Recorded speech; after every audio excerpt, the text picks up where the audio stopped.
Jadi tentu saja ada berbagai kendala yang dihadapi oleh pengguna inkubator. Pertama, ya, kami sampaikan dulu bahwa kami sudah ada agen relawan inkubator gratis ini di 138 kota. Tapi Indonesia ini masih jauh lebih besar dari itu. Jadi cita-cita kami 300 kota, kalau bisa tahun depan sudah tercapai. Nah, karena besarnya Indonesia ini, biasanya ibu bayi atau bapak bayi karena mereka dari golongan menengah bawah nggak punya kendaraan roda 4 buat ngambil. Jadi sejak tahun 2015 kami persyaratkan kepada agen relawan untuk mau mengantarkan inkubator ke rumah ibu bayi. Kalau radius jaraknya tuh katakanlah sampai dengan 50 km atau mungkin 100 km. Kalau lebih dari itu ya kalau nggak bisa ya wajar aja ya.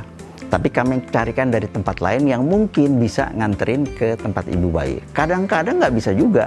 Jadi tempat ibu bayi atau bapak bayi ini masih jauh di desa. Dari kota mungkin masih 15 km. Kadang-kadang nggak ada jalan mobil.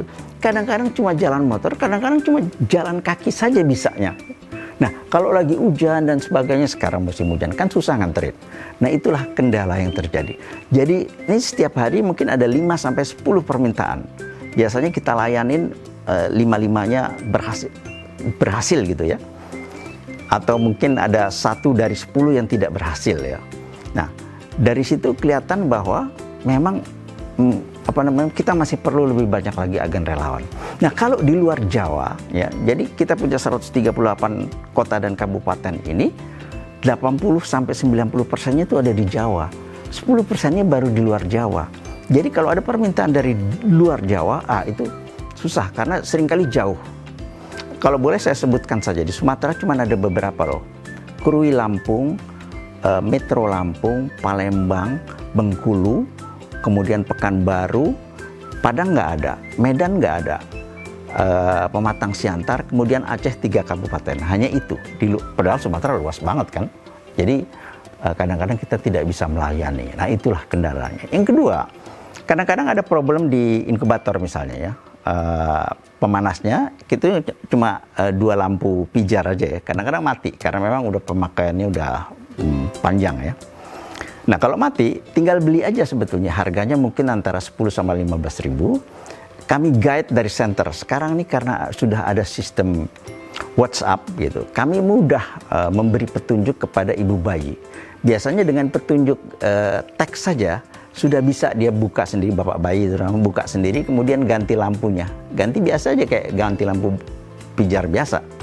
Dan dengan demikian, kalau ada problem heater biasanya ya, heaternya itu lampu pijar, itu langsung bisa dibetulin. Nah, kalau nggak bisa, ibu atau bapak bayi tidak bisa betul, agen relawan yang akan datang membantu atau mengguide melalui WhatsApp. Kalau agen relawan tidak bisa, kami di center siap sedia untuk membantu. Biasanya kalau misalnya bapak bayi pergi kerja, ibu bayi ada problem, kami tinggal minta, coba tolong difoto. Oh, kalau belum ada, nanti minta atau besok beli lampu pijar di toko listrik ya. Tapi ada juga tempat-tempat yang jauh di desa, nggak ada toko listrik. Nah, saya minta kepada agen relawan kalau bisa membantu untuk membelikannya di kota dan diantar ke ibu bayi di desa misalnya.